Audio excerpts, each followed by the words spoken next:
નમસ્તે વિદ્યાર્થી મિત્રો, આજનો નેક્સ્ટ ટોપિક છે આપણો ડી વિભાગના તત્વોના ભૌતિક ગુણધર્મો. મતલબ કે સંક્રાંતિ ધાતુના ભૌતિક ગુણધર્મો સમજવાના છે. એમાં આપણે લાસ્ટ જે પહેલું લેક્ચર આપી દીધું એમાં ડી વિભાગ કોને કહી શકાય, એફ વિભાગ કોને કહી શકાય, ડી વિભાગમાં 3D 4D 5D 6D જો ઇલેક્ટ્રોન ભરાતા હોય તો એ પ્રથમ સંક્રાંતિ શ્રેણી, દ્વિતીય સંક્રાંતિ શ્રેણી, તૃતીય સંક્રાંતિ શ્રેણી, ચતુર્થ સંક્રાંતિ શ્રેણી એવું આપણે સમજૂતી આપી. જેની અંદર પણ એક ક્વેશ્ચન આપ્યો હતો આપણે કે કયા તત્વોને સંક્રાંતિ તત્વો તરીકે ગણવામાં આવતા નથી, તો ઝીંક, કેડમિયમ, મર્ક્યુરી એ જે 3 તત્વો છે અનુક્રમે પ્રથમ, દ્વિતીય અને તૃતીય સંક્રાંતિ શ્રેણીમાં ગણવામાં આવતા નથી. એનું રીઝન પણ આપણે સમજાવ્યું. ચલો, તો આજનો ટોપિક આજે સ્ટાર્ટ કરીએ છીએ ડી વિભાગના તત્વોના ભૌતિક ગુણધર્મો.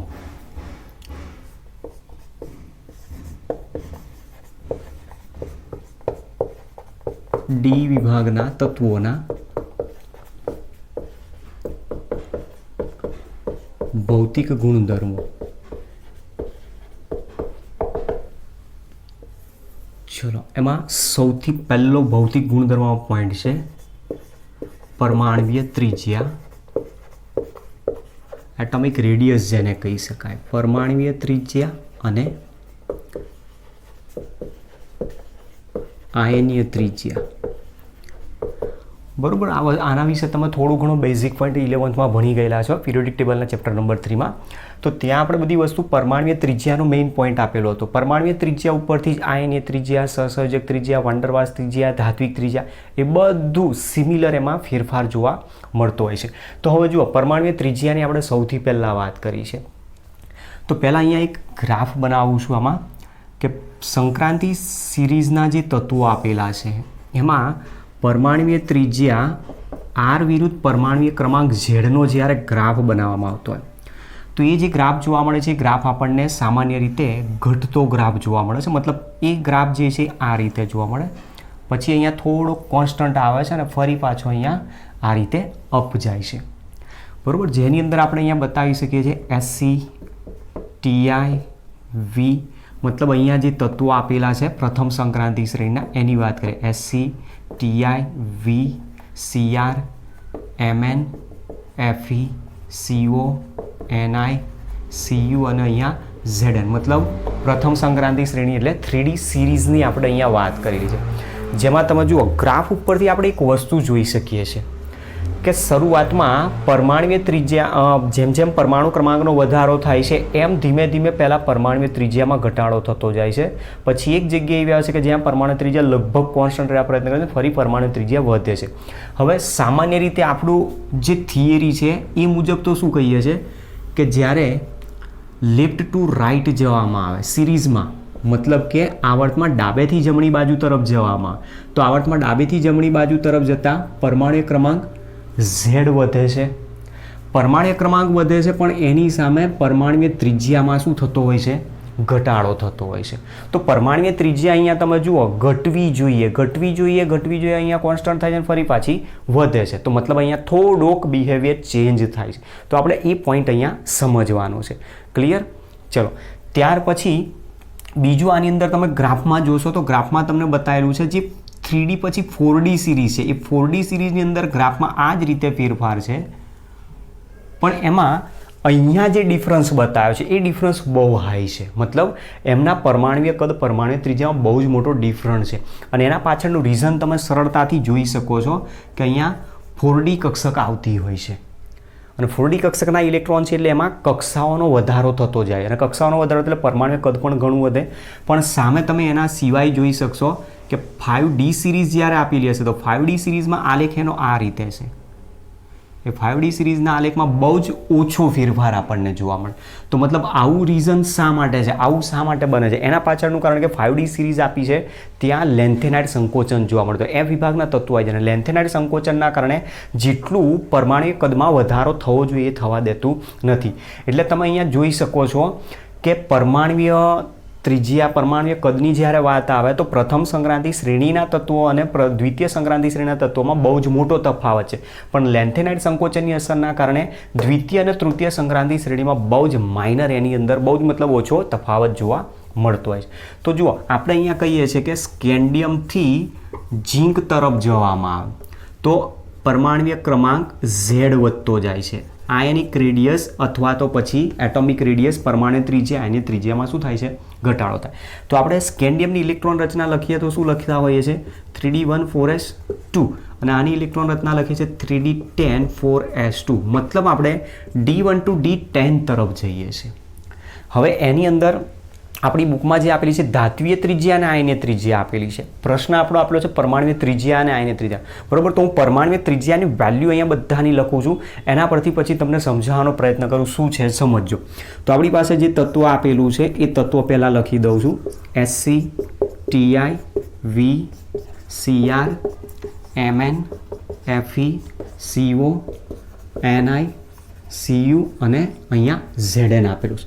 હવે એની જે પરમાણ્વીય ત્રિજ્યા આપેલી છે એટોમિક રેડિયસ જેને કહી શકાય એ એટોમિક રેડિયસ પિકોમીટરમાં દર્શાવી છે, જેમાં પહેલાંની વેલ્યુ છે 142 પિકોમીટર, 132 પિકોમીટર, 122 પિકોમીટર, 117, 117, 117, 116, 115, 117 અને 125 પિકોમીટર જેટલી જોવા મળે છે. તો તમે ધ્યાનથી જોઈ શકો છો પ્રથમ 3 તત્વો સુધી પરમાણ્વીય ત્રિજ્યામાં ઘટાડો જે થવો જોઈએ એ ઘટે છે, પણ ઘટાડો કેવો છે?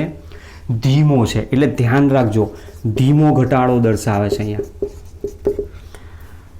એક પોઈન્ટ આપણને આ સમજાયો. ત્યાર પછી ક્રોમિયમથી તમે છેક કોપર સુધી જતા રહો.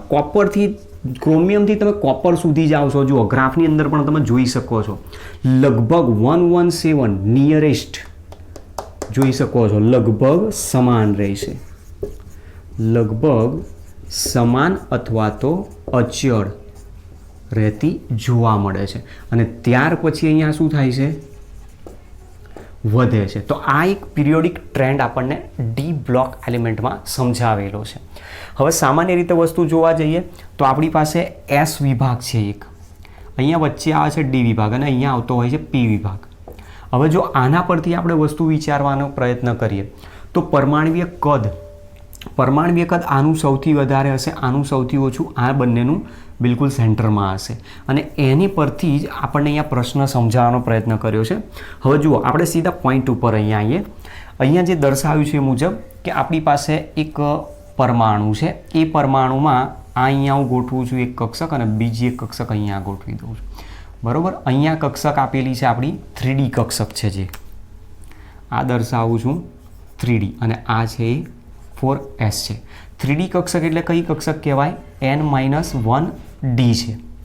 હવે જ્યારે ઇલેક્ટ્રોન દાખલ થાય છે તો ઇલેક્ટ્રોન કઈ કક્ષકમાં દાખલ થાય છે? ડી કક્ષક. મતલબ n-1d કક્ષકમાં જ ઇલેક્ટ્રોન દાખલ થાય છે. આની પાસે અહીંયા 4sમાં 2 ઇલેક્ટ્રોન છે. હવે ઘટના શું બને છે ધ્યાનથી સમજજો કે જેમ જેમ પરમાણુ ક્રમાંકમાં વધારો થતો જાય, જેમ પરમાણુ ક્રમાંકમાં વધારો થશે એમ કેન્દ્રીય ધન વીજભાર વધશે.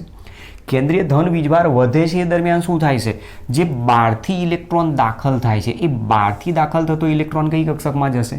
3D કક્ષકમાં જશે. જેના કારણે શું થશે?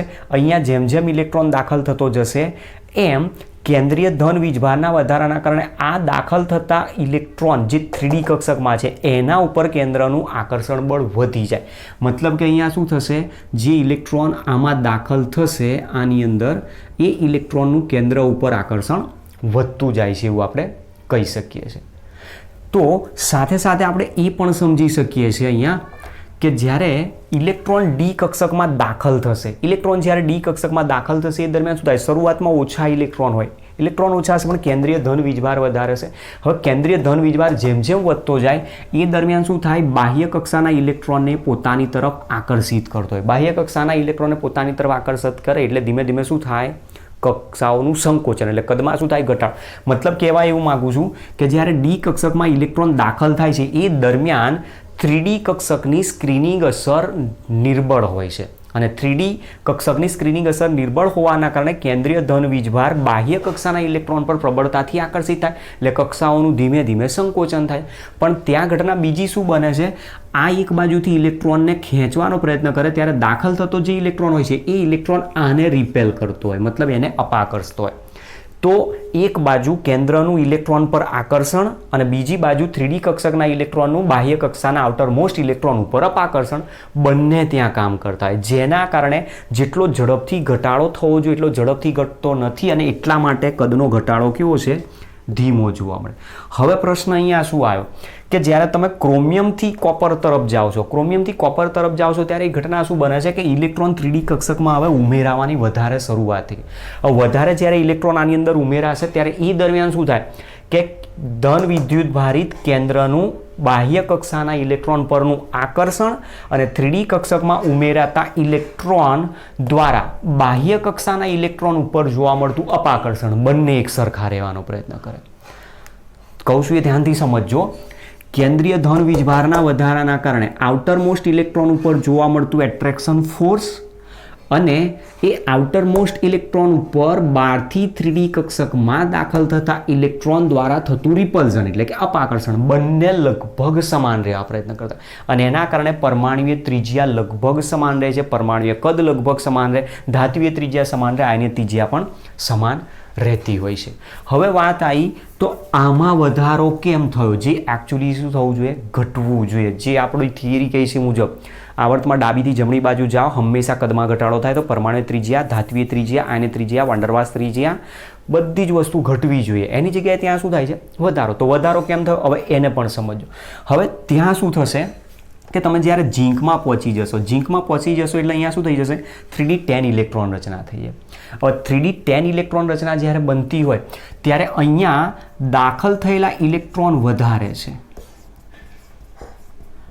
દાખલ થયેલા ઇલેક્ટ્રોન વધારે હશે તો ત્યાં ઘટના શું બનશે કે તમે જ્યારે 7, 8 અને 9 ઇલેક્ટ્રોન ડી કક્ષકમાં એડ કરતા જશો એ દરમિયાન ધ્યાન રાખજો અહીંયા તમે 1, 2, 3, 4, 5, 6, 7, 8, 9 અહીંયાથી મતલબ હું વાત કરું છું 116, 115, 117 થી કે જ્યારે 7, 8 અને 9 ઇલેક્ટ્રોન ડી કક્ષકમાં ઉમેરાશે એ દરમિયાન ત્યાં ઘટના શું બનશે કે કેન્દ્રીય ધન વીજભાર વધતો જશે, ઇલેક્ટ્રોન અહીંયા ઉમેરાતા જશે તો અહીંયા એક પ્રકારનું કવચ બનાવતું જશે. કવચ બનાવશે એટલે શું કરશે? બાહ્ય કક્ષાના ઇલેક્ટ્રોન ઉપર એનું એટ્રેક્શન ઓછું કરવા માંડશે. ક્લિયર?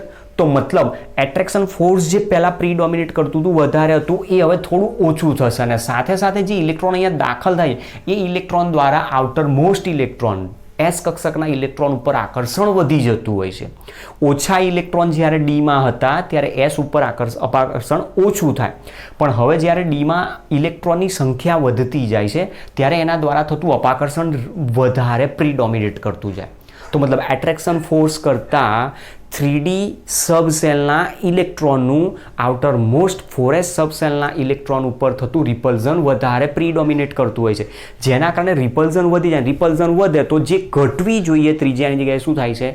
વધે છે. અને એટલા માટે જ ઝીંકમાં પરમાણુય ત્રિજ્યામાં વધારો થતો જોવા મળે છે. તો આપણું રીઝન અહીંયાથી આ પૂછાય છે કે પ્રથમ સંક્રાંતિ શ્રેણીમાં ઝીંકની પરમાણુય ત્રિજ્યા, પરમાણુય કદ, આયનીય ત્રિજ્યા ઘટવાને બદલે શા માટે વધે છે? તો એનું રીઝન આપણને આ રીતે સમજાવેલું છે કે જેમ જેમ અહીંયા ઇલેક્ટ્રોન વધતા જશે, ઇલેક્ટ્રોન જેમ જેમ વધતા જશે ત્યારે એ શું કરે છે?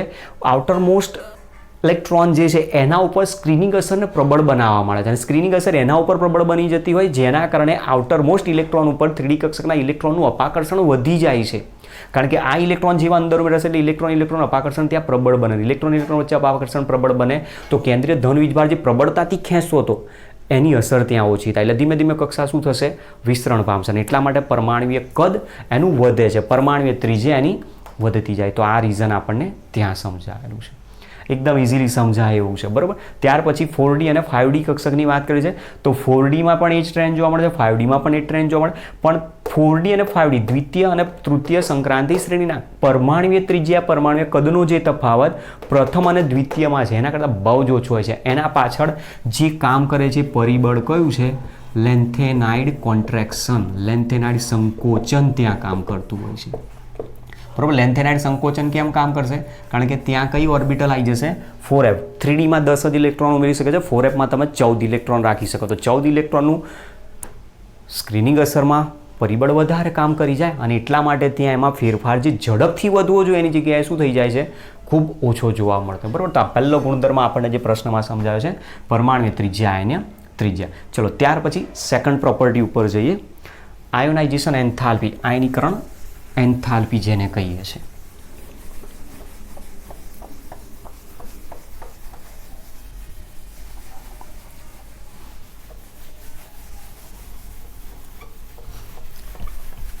હવે આયનીકરણ એન્થાલ્પીનો પોઈન્ટ આપ્યો છે, તો આયનીકરણ એન્થાલ્પીના પોઈન્ટમાં સૌથી પહેલાં તો આપણે આયોનાઇઝેશન એન્થાલ્પી કોને કહી શકાય? આયનીકરણ એન્થાલ્પી એટલે શું? તો કોઈ પણ અલગ કરેલા વાયુરૂપ તટસ્થ પરમાણુમાંથી બાહ્ય કક્ષાના ઇલેક્ટ્રોનને દૂર કરવા માટે આપવી પડતી ઉર્જા એટલે એની જ કોઈ આયનીકરણ એન્થાલ્પી કહેવામાં આવે છે. હવે આયનીકરણ એન્થાલ્પી આપણે અહીંયા ટેક્સ્ટબુકની અંદર તમને મૂલ્યો સાથે આપેલા છે, બરાબર? મૂલ્યો તમે જોઈને ચેક કરી શકો છો કે જે વસ્તુ હું અહીંયા સમજાવવાનો પ્રયત્ન કરું છું એ સાચું છે કે ખોટું. આપણે મેઇન ફોકસ ક્વેશ્ચન ઉપર રાખવાનું, ડેટાની કોઈ જરૂર પડવાની નથી. થિયરી બેઝ પૂછાય છે, એના ડેટા કંઈ યાદ રાખવાના ના હોય કે આટલી આયનીકરણ એન્થાલ્પી છે, આટલી પરમાણુ ત્રિજ્યા ધાતુ ત્રિજ્યા, કશું એવું યાદ નથી રાખવાનું. પણ તેમ છતાં તમારે સમજવું હોય પોઈન્ટ તો તમારી પાસે બુક છે, બુક તમે પ્રિફેર કરી શકો છો સાથે રાખીને.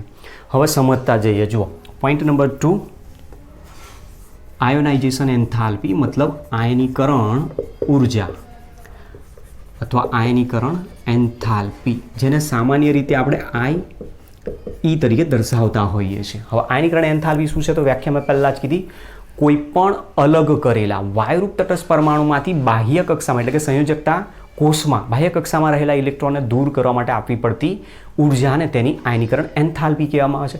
હવે આયનીકરણ એન્થાલ્પીમાં પણ તમે જોઈ શકો છો લેફ્ટ ટુ રાઇટ જવામાં આવે. આવર્ત કોષ્ટકમાં આવર્તમાં ડાબીથી જમણી બાજુ જવામાં આવે તો પરમાણ્વીય ક્રમાંકનો વધારો થાય છે, સામે એની પરમાણ્વીય ત્રિજ્યા પરમાણ્વીય કદ ઘટે છે, મતલબ કે એની સાઇઝ ઘટતી જાય. તો સામે સાઇઝ ઘટે તો આયોનાઇઝેશન એન્થાલ્પી હંમેશા શું થાય? વધે. પરમાણુના કેન્દ્રથી બાહ્ય કક્ષા જેમ દૂર હશે એમ બાહ્ય કક્ષાના ઇલેક્ટ્રોન પર આકર્ષણ ઓછું થાય તો ઇલેક્ટ્રોન જલ્દીથી દૂર કરી નાખશે. જો બાહ્ય કક્ષા નજીક હશે તો આકર્ષણ વધારે હશે, ઇલેક્ટ્રોનને સરળતાથી દૂર થવા દે નહીં. તો આપણી પાસે જે ટ્રેન્ડ છે આ છે કે આવર્તમાં ડાબીથી જમણી બાજુ તરફ જો જાઓ તો આયનીકરણ એન્થાલ્પીની વેલ્યુમાં શું થવું જોઈએ? ઘટાડો થતો હોવો જોઈએ, બરોબર? હવે આપણી પાસે જે કોષ્ટક આપેલું છે, કોષ્ટકને પણ અહીંયા હું થોડું પહેલાં લખી લઉં, પછી આખો પોઈન્ટ તમને સમજાવું છું, બરાબર? અહીંયા સહેજ હોલ્ડ કરી 1 મિનિટ.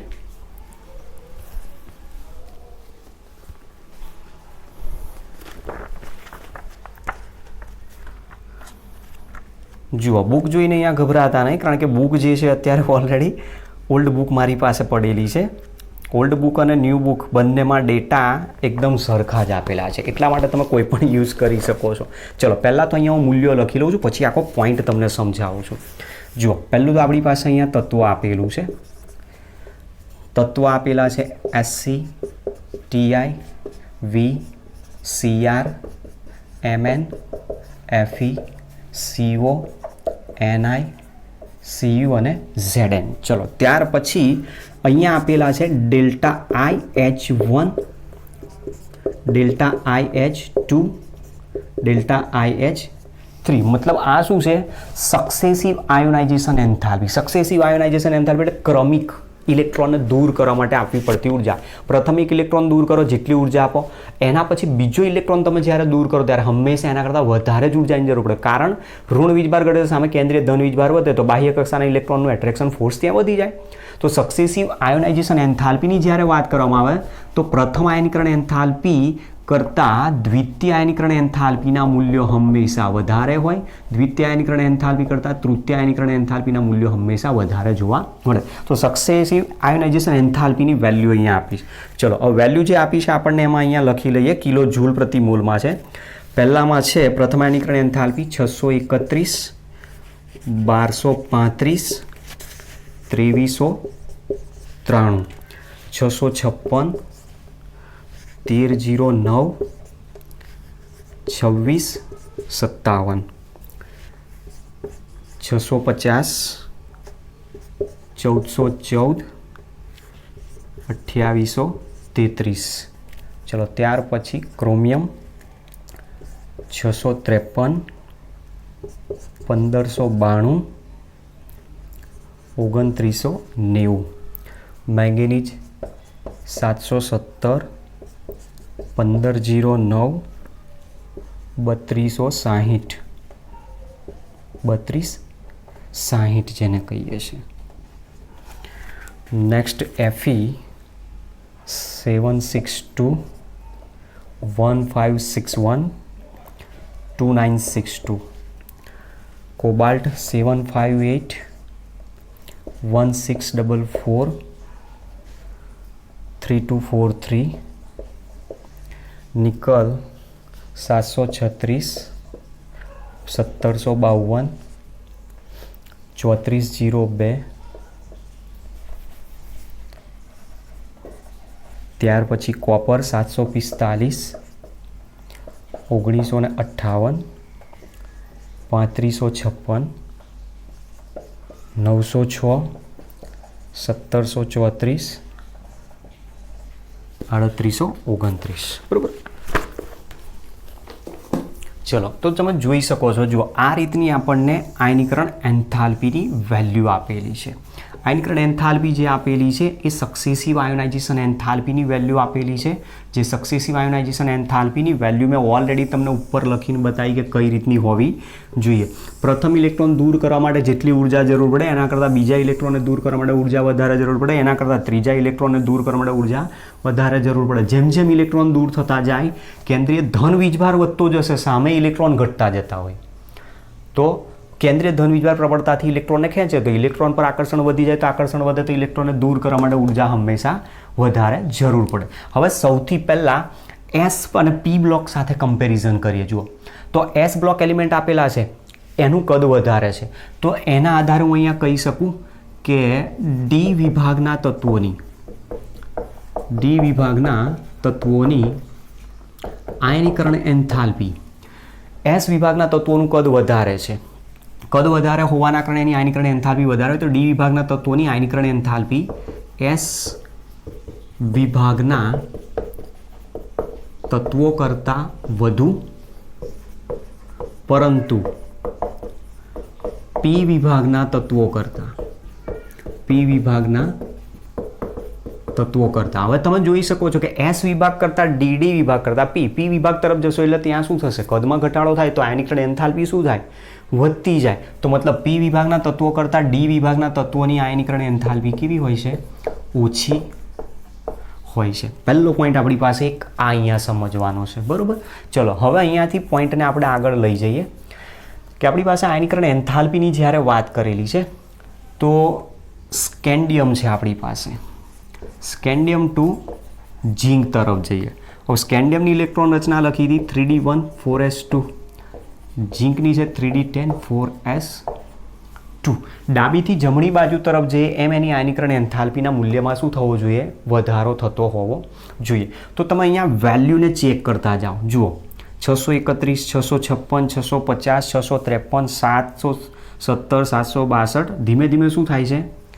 વધારો થતો જાય છે. હવે આપણો આનો ટ્રેન્ડ તમે જુઓ, બંને કેવા છે? એકબીજાના વ્યસ્ત પ્રમાણમાં બતાવેલા છે કે પરમાણ્વીય ત્રિજ્યા આયનીકરણ એન્થાલ્પીની વેલ્યુ જેમ પરમાણ્વીય ત્રિજ્યાનું મૂલ્ય ઓછું હોય એમ આયનીકરણ એન્થાલ્પી વધારે હોય. મતલબ જેમ કદ નાનું એમ ઇલેક્ટ્રોનને દૂર કરવા ઉર્જા વધારે જોઈએ તો આયનીકરણ એન્થાલ્પી એ પ્રમાણે વધારે હોવી જોઈએ. તો આપણે તો શું કહીએ છીએ કે ડાબીથી જમણી બાજુ તરફ જાઓ છો એમ ધીમે ધીમે પહેલાં તો પરમાણ્વીય કદ ઘટે એટલે આયનીકરણ એન્થાલ્પીનો વધારો ધીમો ધીમો જોવા મળે છે. અહીંયા શરૂઆતમાં આયનીકરણ એન્થાલ્પીનો વધારો કેવો છે? ધીમો છે. ચલો ત્યાર પછી નેક્સ્ટ અંદર જો સમજવાનો પ્રયત્ન કરીએ કે તમે જેમ જેમ પછી આગળ જાઓ છો એમ ધીમે ધીમે શું થાય છે? કોન્સ્ટન્ટ રહેવા પ્રયત્ન કરે. હવે કોન્સ્ટન્ટ રહેવા પ્રયત્ન કરે છે એટલે અહીંયા નિયર વેલ્યુ આવે છે. કોન્સ્ટન્ટ તો નહીં પણ એની વેલ્યુ કેવી બતાવે છે? Nearest value. કોન્સ્ટન્ટ લગભગ પરમાણ્વીય ત્રિજ્યા બધાની સરખી હોતી નથી એટલા માટે. પછી તમે જેમ આગળ જાઓ છો એમ ઝીંકમાં શું થવી જોઈએ? પરમાણ્વીય ત્રિજ્યામાં વધારો થાય છે. પરમાણ્વીય ત્રિજ્યા જો વધે, પરમાણ્વીય ત્રિજ્યા વધે તો આયનીકરણ એન્થાલ્પી શું થવી જોઈએ? ઘટવી જોઈએ. તો તમારો જે ક્વેશ્ચન છે અહીંયાથી ક્વેશ્ચન આવશે, બરાબર. પહેલેથી સમજો જે કહું છું એ. ચલો હવે એની અહીંયા કમ્પેરિઝન કરીએ છીએ આપણે. કોપરની પરમાણ્વીય ત્રિજ્યા કરતાં ઝીંકની પરમાણ્વીય ત્રિજ્યા કેવી છે? વધારે છે. તો મતલબ કોપર કરતાં ઝીંકની પ્રથમ આયનીકરણ એન્થાલ્પીનું મૂલ્ય કેવું હોવું જોઈએ? ઓછું. જે વસ્તુ અહીંયા આખી ઉલટી બતાવેલી છે. હવે આવું શા માટે? તો એ પણ તમે જુઓ. અહીંયા આની ઇલેક્ટ્રોન રચના છે 3d9, આની કોપર 3d10 4s1 અને આની ઇલેક્ટ્રોન રચના છે 3d10 4s2 3d9 4s1 3d10 4s2 બીજી વસ્તુ ધ્યાન રાખજો, અહીંયા 3d ઓર્બિટલ ફૂલ્લી ફિલ્ડ છે, અહીંયા 3d ઓર્બિટલ ફૂલ્લી ફિલ્ડ, સંપૂર્ણ ભરાયેલી હોય તો એ સ્ટેબલ વધારે કહેવાય. પણ સાથે સાથે જે ઇલેક્ટ્રોન તમે દૂર કરશો એ ક્યાંથી દૂર થશે? પહેલો 4s કક્ષકમાંથી દૂર થાય. તો 4s કક્ષકમાં અહીંયા સિંગલ ઇલેક્ટ્રોન છે, અહીંયા 2 ઇલેક્ટ્રોન છે, તો સ્ટેબલ કોણ? 4s. તો મતલબ આ સ્ટેબલ છે વધારે, અને સ્ટેબલ ઇલેક્ટ્રોન આપેલા હોય તો એને દૂર કરવા માટે ઉર્જા હંમેશા વધારે જોઈએ. ખ્યાલ આવી ગયો? એના કારણે જ એની પ્રથમ આયનીકરણ એન્થાલ્પી વધારે છે એવું કહી શકાય છે. તો તમે જોઈ શકો છો. ચલો ત્યાર પછી બીજા નંબરમાં ક્રોમિયમ અને મેંગેનીઝમાં તમે જુઓ. ક્રોમિયમ અને મેંગેનીઝની જ્યારે વાત કરીએ છીએ તો ક્રોમિયમ અને મેંગેનીઝ બંનેની ઇલેક્ટ્રોન રચના 3d5 4s1 3d5 4s2. તો આની અંદર તમે જુઓ હાફ ફિલ્ડ, બંનેમાં હાફ ફિલ્ડ, સ્ટેબિલિટી વધારે ગણાય હાફ ફિલ્ડમાં હોય ત્યારે અન્ય કરતાં, બરાબર. હાફ ફિલ્ડ અને ફૂલ્લી ફિલ્ડ હોય એની સ્ટેબિલિટી હંમેશા વધારે. પણ અહીંયા જે ઇલેક્ટ્રોન દૂર થશે એ ક્યાંથી? 4sમાંથી. અહીંયા જે ઇલેક્ટ્રોન દૂર થશે એ ક્યાંથી? 4s2માંથી. તો સરળતાથી ક્યાંથી દૂર થાય? 4s1માંથી, કારણ કે આ ઇલેક્ટ્રોન પેર છે, અને પેર્ડ ઇલેક્ટ્રોન સ્થાયી વધારે, અને સ્થાયી ઇલેક્ટ્રોન સરળતાથી દૂર થાય નહીં. અને એટલા માટે તમે જુઓ આની આયનીકરણ એન્થાલ્પી ખાસી બધી વધી જાય છે અહીંયાથી. જે ટ્રેન્ડ અહીંયા જોવા મળે છે, જે ધીમો ફેરફાર છે, એના કરતાં અહીંયા ફેરફાર એકદમ ઝડપથી વધારે જોવા મળતો હોય છે. તો એક રીઝન આપણી પાસે આ મળ્યું, બરાબર. તો આપણો જે ક્વેશ્ચન છે એ તમારે આને જ ધ્યાન રાખવાના છે. ક્રોમિયમ, મેંગેનીઝ, કોપર અને ઝીંક. ચલો હવે શું કરીએ છીએ? એક એક ઇલેક્ટ્રોન દૂર કરી નાખ્યો. તમે હવે જ્યારે ઇલેક્ટ્રોન અહીંયાથી દૂર કરો છો, પહેલાં આને સમજીએ. કોપરમાંથી તમે એક ઇલેક્ટ્રોન દૂર કર્યો એટલે ક્યાંથી દૂર થયો? 4sમાંથી. તો મતલબ અહીંયા શું બનાવી દેશે?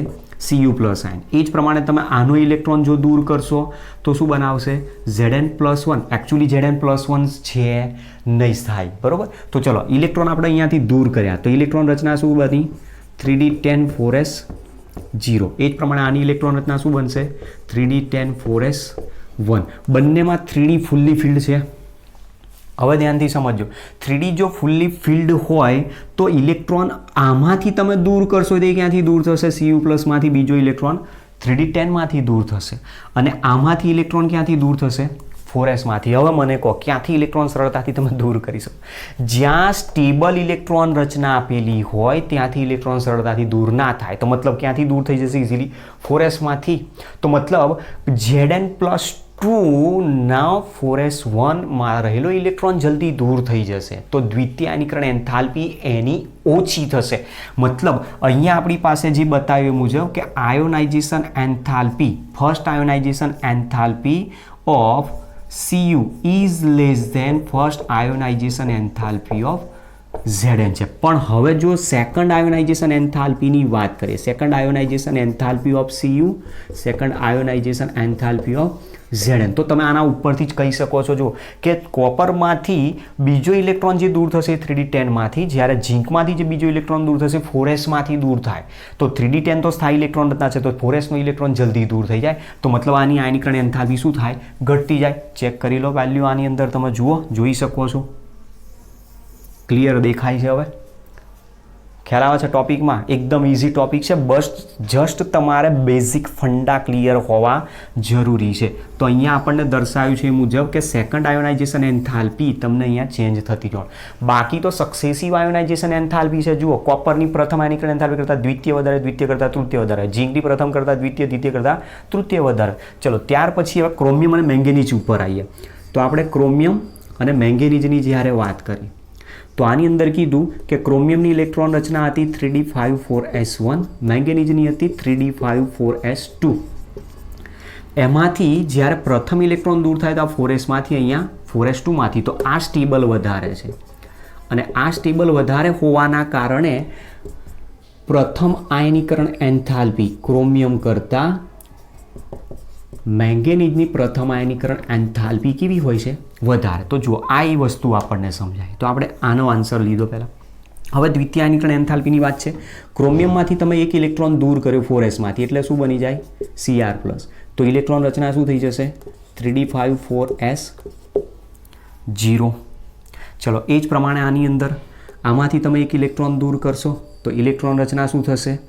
3d5 તો મતલબ આયન બનશે Mn પ્લસ આયન, તો ઇલેક્ટ્રોન રચના થશે 3d5 4s1 ઇલેક્ટ્રોન રચના થશે. બરાબર, 1 સેકન્ડ 1 મિનિટ.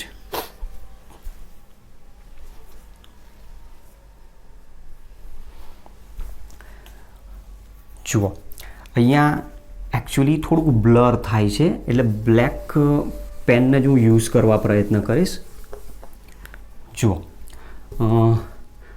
ક્રોમિયમ અને કોપર, આ મેંગેનીઝની વાત હતી આપણે, ક્રોમિયમ અને મેંગેનીઝ. તો ક્રોમિયમની અંદર આપણે ઇલેક્ટ્રોન રચના લખી હતી 3d5 4s1, મેંગેનીઝ હતી 3d5 4s2. હવે જ્યારે ઇલેક્ટ્રોન દૂર થાય છે તો અહીંયાથી દૂર થાય, એમાં આ ઇલેક્ટ્રોનિક કોન્ફિગ્યુરેશન કેવું છે? સ્ટેબલ. એટલા માટે આપણે આ રિલેશન આવ્યું. હવે ઇલેક્ટ્રોન જ્યારે દૂર થશે તો આમાંથી બનશે Cr+1, આમાંથી બનશે Mn+1. હવે ઘટના શું બની કે બીજો ઇલેક્ટ્રોન તમે દૂર કરશો એટલે દૂર ક્યાંથી થવો જોઈએ? Cr+ ની ઇલેક્ટ્રોન રચના 3d5 4s0 થશે, જ્યારે આની ઇલેક્ટ્રોન રચના 3d5 4s1 થાય. તો ક્રોમિયમમાંથી બીજો ઇલેક્ટ્રોન ક્યાંથી દૂર થશે? આ તો ઓલરેડી ખાલી થઈ ગયો, તો ક્યાંથી દૂર થશે? 3d5માંથી. અને મેંગેનીઝમાં બીજો ઇલેક્ટ્રોન ક્યાંથી દૂર થાય? 4s1માંથી. પણ ડી કક્ષક અહીંયા હાફ ફિલ્ડ છે, અર્ધપૂર્ણ ભરાયેલી હોવાના કારણે આ ઇલેક્ટ્રોન કેવા હોય? Stable electron. અને સ્ટેબલ ઇલેક્ટ્રોન હોય તેને સરળતાથી દૂર કરી શકાય નહીં. મતલબ આ ઇલેક્ટ્રોનને દૂર કરવા માટે ઉર્જા કેવી જોઈશે? વધારે. તો second ionization enthalpy of chromium is greater than second ionization enthalpy of manganese આવશે. તો એ પણ તમે જોઈ શકો છો. અહીંયા જુઓ ટ્રેન્ડ 1509 કરતાં 1592, ખાસી બધી વધી ગઈ છે અહીંયા. ચલો હવે તૃતીયાયનીકરણ એન્થાલ્પીની વાત કરેલી છે, બરાબર. હવે એ પણ ધ્યાનથી સમજજો. આમાં તૃતીયાયનીકરણ એન્થાલ્પીની જ્યારે વાત કરી છે આપણને, તો કોપર છે. હવે કોપરમાંથી તમે ત્રીજો એક ઇલેક્ટ્રોન અહીંયાથી દૂર કરો છો. ચલો રિલેશન જે છે એ રિલેશનને અહીંયા હું થોડાક વાંધો નહીં, ચલો અહીંયા રાખું છું, આને અહીંયા હટાવી દઉં છું. આને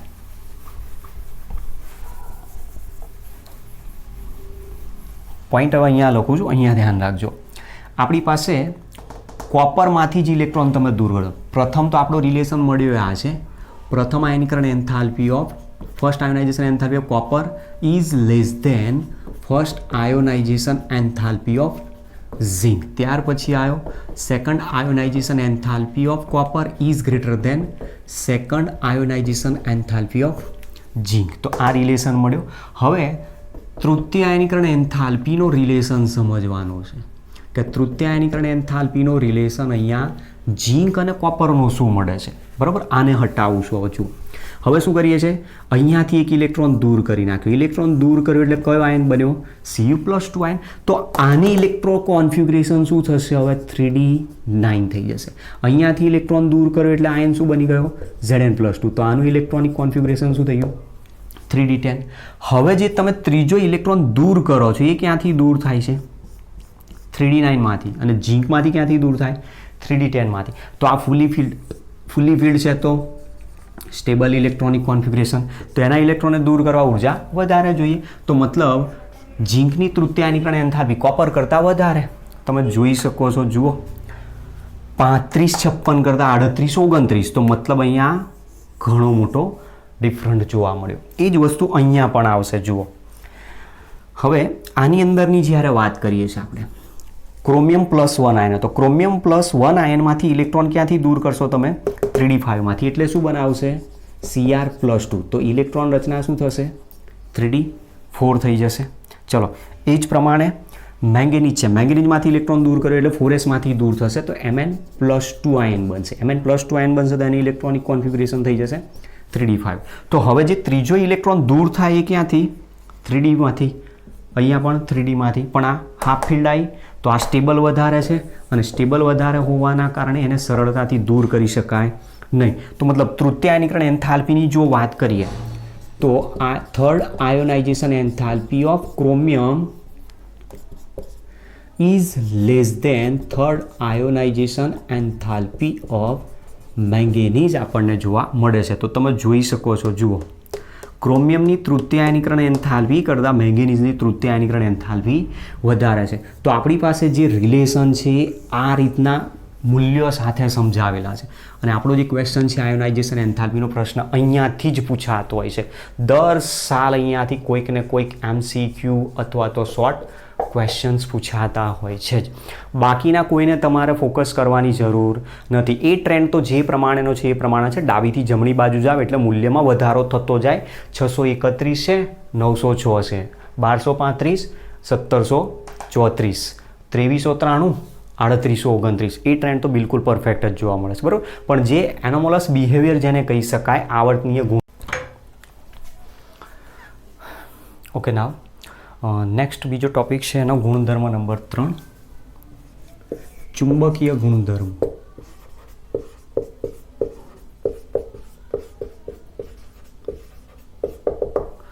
હવે ચુંબકીય ગુણધર્મ આપણે કઈ રીતે સમજાવે? તો સોલિડ સ્ટેટ કેમિસ્ટ્રીનું પહેલું જે ચેપ્ટર છે એમાં છેલ્લા પોઈન્ટ જે મેગ્નેટિક પ્રોપર્ટીના હતા કાઢી નાખ્યા છે, બરાબર.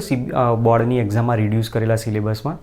પણ આપણે અહીંયા પોઈન્ટને પૂછાયો છે, આમાં નેક્સ્ટ ચેપ્ટરની અંદર પણ આવશે. હવે એના પરથી સમજાવવાનો પ્રયત્ન કરું. જુઓ, આપણી પાસે કોઈ એક પરમાણુ છે, આ પરમાણુનું કેન્દ્ર. પરમાણુના કેન્દ્રની આજુબાજુ આ જે કક્ષા આપી, એ કક્ષામાં એક ઇલેક્ટ્રોન સપોઝ માનો કે ગતિ કરે છે. જે ઇલેક્ટ્રોન ગતિ કરે છે એ ઇલેક્ટ્રોનની ગતિ કઈ દિશામાં છે? ઘડિયાળના કાંટાની દિશા, મતલબ ક્લોકવાઇઝ ઇલેક્ટ્રોન ગતિ કરે. એ ઇલેક્ટ્રોન જ્યારે ગતિ કરતો હોય ત્યારે એની કક્ષીય ગતિ જોવા મળે. કેન્દ્રની આજુબાજુ એની કક્ષીય ગતિ આપણને જોવા મળતી હોય છે. સાથે સાથે ઇલેક્ટ્રોન પોતાની ધરી ઉપર પણ ભ્રમણ ગતિ કરતો હોય છે.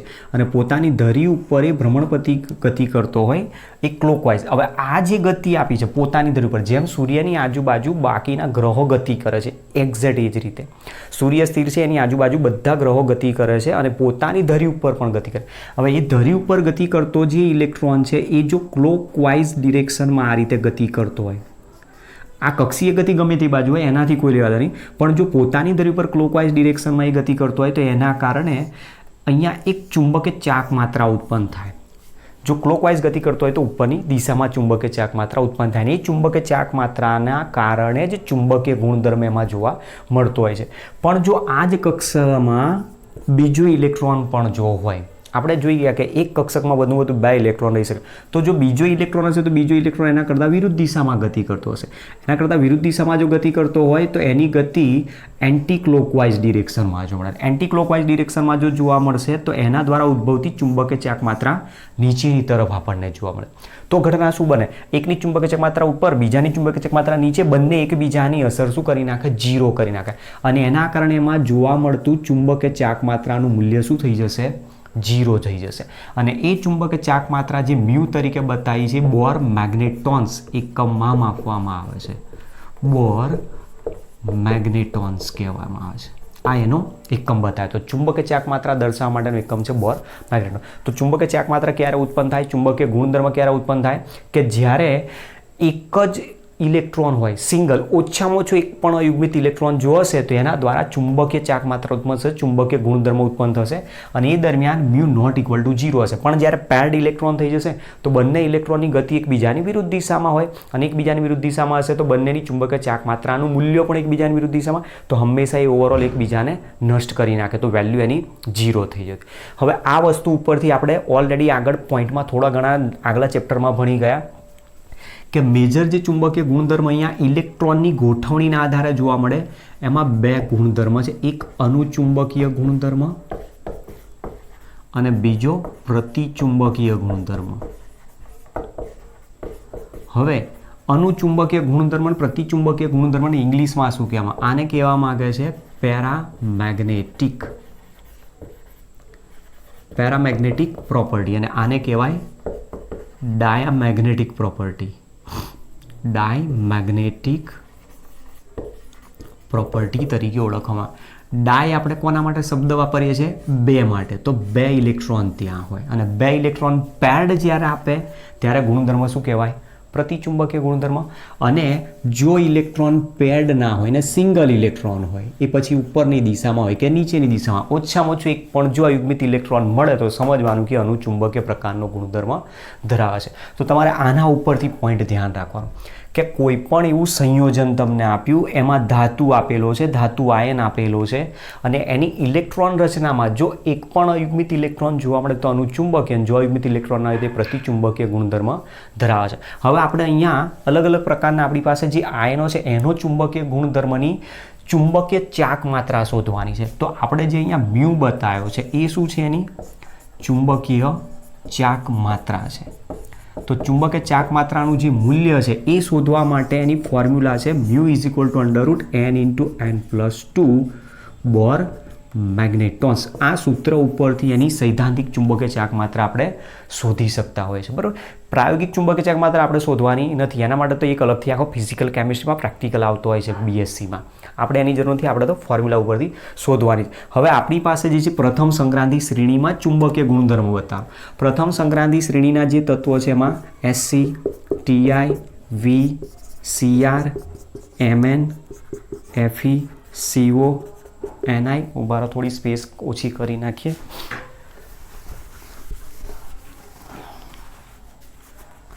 તો અહીંયાથી આ ફોર્મ્યુલા પણ હટાવી દઉં છું. ચલો,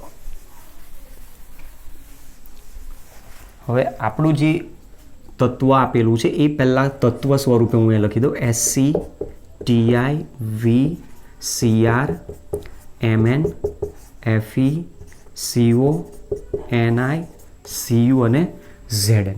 એમાં જે તત્વો આપેલા છે એ દરેકને હું કયા આયન તરીકે બતાવું છું? સપોઝ +2. આપણી બુકની અંદર NCERTમાં +3 પણ આપેલો હશે, જરૂર નથી, તમે +2 પરથી પણ લઈ શકો છો. ચલો, તો દરેકમાંથી હું શું કરું છું? 2 ઇલેક્ટ્રોન દૂર કરી નાખું છું, કારણ કે આ જે સંક્રાંતિ શ્રેણી છે એમાં બધાની મુખ્ય એક ઓક્સિડેશન અવસ્થા ઓલરેડી +2 છે જ. તો આપણે +2 ઓક્સિડેશન અવસ્થા ઉપરથી જઈએ અને એમાંથી એના 3D ઇલેક્ટ્રોન અહીંયા લઈશું. અહીંયા આપણે મેં બતાવ્યો છે આયન, અને અહીંયા દર્શાવીશ 3D ઇલેક્ટ્રોન, અને એ 3D ઇલેક્ટ્રોન ઉપરથી મ્યુની વેલ્યુ કેટલી થાય છે આપણે શોધવાની છે. મ્યુ બોર મેગ્નેટોન્સ કેટલા મળી શકે છે? તો આપણી પાસે આ પોઈન્ટ અહીંયા શોધવાનો છે. ચલો, તો અહીંયા આયનો આપેલા છે. હવે એ આયનોની જ્યારે ઇલેક્ટ્રોન રચના જો આપણે બનાવીશું તો ઇલેક્ટ્રોન રચના એની શું થઈ શકે તમે ખુદ વિચારી જુઓ. સૌથી પહેલો આપેલો છે સ્કેન્ડિયમ. સ્કેન્ડિયમની ઇલેક્ટ્રોન રચના લઈએ છે 3d1 4s2, titanium 3d2 4s2, vanadium 3d3 4s2. એ પ્રમાણે આપણે ઇલેક્ટ્રોન રચના બનાવતા હોઈએ છીએ, બરાબર. તો જુઓ, સ્કેન્ડિયમમાં આપણે 3D ઇલેક્ટ્રોન બધાના અહીંયા લખવાના છે. તો સ્કેન્ડિયમમાં 3d2 4s2 3d1 4s2 છે. હવે જ્યારે સ્કેન્ડિયમમાંથી +2 આયન ક્યારે થાય? 2 ઇલેક્ટ્રોન દૂર કરશે. તો હંમેશા ઇલેક્ટ્રોન ક્યાંથી દૂર થાય તમારે ધ્યાન રાખવાનું. આ 3D કક્ષક છે, આ 4s કક્ષક છે, અને 4s શું છે? આઉટર મોસ્ટ ઓર્બિટલ છે. અને જ્યાં પણ ઇલેક્ટ્રોન દૂર થાય હંમેશા ક્યાંથી દૂર થાય? આઉટર મોસ્ટ ઓર્બિટલના. તો પહેલાં 4sના ઇલેક્ટ્રોન દૂર કરવાના, પછી જ 3Dના દૂર થવા જોઈએ. ચલો, તો સ્કેન્ડિયમ +2 મારે બનાવવો છે, તો સ્કેન્ડિયમની ઇલેક્ટ્રોન રચના કીધી છે 3d1 4s2. તો 2 ઇલેક્ટ્રોન દૂર કરી દો 4sના, તો બાકી શું રહી જશે? 3d1 થાય. તો મતલબ 3d1 જો હશે તો ત્યાં ઇલેક્ટ્રોનની સંખ્યા કેટલી હશે? 1. હવે આપણે અહીંયા શું બતાવવાના છે? અયુગ્મિત ઇલેક્ટ્રોન લઈએ, બરાબર. હું કોષ્ટક આખું અહીંયા લખી દઉં છું.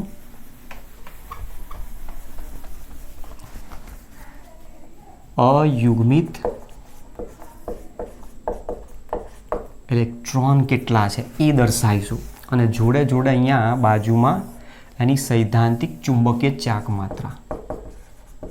સૈદ્ધાંતિક ચુંબકીય ચાક માત્રા મ્યુ બોર મેગ્નેટોન સ્વરૂપે. ચલો, હવે આના ઉપરથી આપણે પોઈન્ટને સમજીએ. તમને ઇલેક્ટ્રોન રચના પરથી આગળના ચેપ્ટરમાં જે બધા પોઈન્ટ જરૂર છે એની પણ અહીંયા થોડી ઘણી સમજ આવી જાય એટલા માટે આ લીધું છે. ચલો, હવે અહીંયા શું કરીએ છીએ આપણે? સ્કેન્ડિયમ હતો, તો સ્કેન્ડિયમમાં 3Dમાં કેટલા ઇલેક્ટ્રોન રહ્યા? 1 જ. હવે એમાં અયુગ્મિત ઇલેક્ટ્રોનની વાત કરીએ તો આપણે ડી કક્ષક ગોઠવવાની છે. ડીની કુલ 5 ગૌણ કક્ષકો, એમાંથી 3d1 છે તો ઇલેક્ટ્રોન કેટલો? 1. તો અયુગ્મિત ઇલેક્ટ્રોનની સંખ્યા કેટલી? 1 થશે. અહીંયા ઇલેક્ટ્રોન રચના જ લખી દઉં છું 3d1. ચલો, ત્યાર પછી ટિટેનિયમ. ટિટેનિયમની ઇલેક્ટ્રોન રચના છે, તો આપણે ટિટેનિયમની ઇલેક્ટ્રોન રચના શું લખીએ છીએ? 3d2 4s2 ટિટેનિયમ +2 આયન છે તો આ ઇલેક્ટ્રોન અહીંયાથી દૂર કરી દો તો બાકી કેટલા રહ્યા 3d2 તો મતલબ અહીંયા શું આવશે 3d2 પ્રણાલી. હવે ઇલેક્ટ્રોન ગોઠવશું તો અહીંયા ધ્યાન રાખવાનું આઉબાવ હુન્ડ અને પાવલીના નિયમ મુજબ ગોઠવણી થાય. તો અહીંયા કોનો નિયમ વાપરવાનો છે? આઉબાવ તો તમે યુઝ નહીં કરી શકો, હુન્ડનો નિયમ વાપરો. હુન્ડના નિયમ મુજબ ઇલેક્ટ્રોન સૌથી પહેલાં સમાંતર સ્પિનથી ગોઠવાશે તો એ ઇલેક્ટ્રોન અહીંયા ગોઠવાશે. તો મતલબ અયુગ્મિત ઇલેક્ટ્રોનની સંખ્યા કેટલી થઈ ગઈ? 2. ચલો એ જ પ્રમાણે વેનેડિયમ હશે તો ઇલેક્ટ્રોન રચના લખે છે 3d3 4s2 +2 આયન બનાવો છે તો આને ઇલેક્ટ્રોન અહીંયાથી દૂર કરી દો તો 3d3 થશે. તો પ્રણાલી મળી 3d3. તો 3d3 છે તો અયુગ્મિત ઇલેક્ટ્રોનની સંખ્યા કેટલી થઈ ગઈ? 3. ચલો ત્યાર પછી ક્રોમિયમની ઇલેક્ટ્રોન રચના લખીએ છીએ 3d5 4s1 દૂર કરવાના છે 2 ઇલેક્ટ્રોન. 2 ઇલેક્ટ્રોન દૂર કરશો પહેલો એક અહીંયાથી દૂર થશે, બીજો એક અહીંયાથી દૂર થશે તો પ્રણાલી બની જશે 3d4. તો હવે ચોથો ઇલેક્ટ્રોન અહીંયા આવશે તો અયુગ્મિત ઇલેક્ટ્રોનની સંખ્યા થઈ ગઈ 4. ચલો ત્યાર પછી મેંગેનીઝની ઇલેક્ટ્રોન રચના 3d5 4s2 +2 આયન છે, 2 ઇલેક્ટ્રોન અહીંયાથી દૂર કરી દો તો 3d5 પ્રણાલી થઈ ગઈ. 3d5 પ્રણાલી તો એક ઇલેક્ટ્રોન અહીંયા ગોઠવાઈ જશે, અર્ધગુણ ભરાઈ ગઈ. ચલો ત્યાર પછી Fe છે તો ઇલેક્ટ્રોન રચના લખે છે 3d6 4s2 આર્ગોન કો 3d6 4s2 2 ઇલેક્ટ્રોન દૂર કરવાના, 2 ઇલેક્ટ્રોન અહીંયાથી દૂર થઈ જશે તો પ્રણાલી બની ગઈ 3d6. હવે ઇલેક્ટ્રોન યુગ્મીકૃત થશે તો વિરુદ્ધ સ્પિનથી ગોઠવાશે આ રીતે. તો અયુગ્મિત ઇલેક્ટ્રોનની સંખ્યામાં શું થયો? ઘટાડો. અહીંયા ટોટલ આવ્યા 5 અને અહીંયા થયો 4. ચલો એ જ પ્રમાણે કોબાલ્ટ છે 3d7 4s2 2 ઇલેક્ટ્રોન દૂર કરો, 2 અહીંયાથી દૂર તો 3d7 પ્રણાલી આવી. 3d7 પ્રણાલી 7 ઇલેક્ટ્રોન ગોઠવાના તો 7મો ઇલેક્ટ્રોન યુગ્મીકૃત થાય, અયુગ્મિત ઇલેક્ટ્રોનની સંખ્યા થઈ ગઈ 3. નિકલ 3d8 4s2 2 ઇલેક્ટ્રોન દૂર કરો તો 3d8 થઈ જશે. 8 ઇલેક્ટ્રોન ગોઠવાના તો 8મો ઇલેક્ટ્રોન યુગ્મીકૃત થાય, અયુગ્મિત ઇલેક્ટ્રોનની સંખ્યા 2. એ જ પ્રમાણે આમાં આવશે 3d9 અયુગ્મિત ઇલેક્ટ્રોનની સંખ્યા 1, 3d10 અયુગ્મિત ઇલેક્ટ્રોનની સંખ્યા 0 થઈ જશે. ખ્યાલ આવી ગયો કઈ રીતે મેં બનાવ્યું છે? આ બધી 3D ઇલેક્ટ્રોન બતાવ્યા, 3D પ્રણાલી, અયુગ્મિત ઇલેક્ટ્રોનની સંખ્યા. અને હવે આપણે શું કરવાનું છે? μ √n × n+2 બોર મેગ્નેટ્રોન સૂત્રનો ઉપયોગ કરીને સૈદ્ધાંતિક ચુંબકીય ચાક માત્રા શોધવાની છે. તો સૈદ્ધાંતિક ચુંબકીય ચાક માત્રા શોધવા માટે આપણી પાસે કેલ્ક્યુલેટર હોય છે, તમે કેલ્ક્યુલેટરનો ઉપયોગ કરી શકો છો.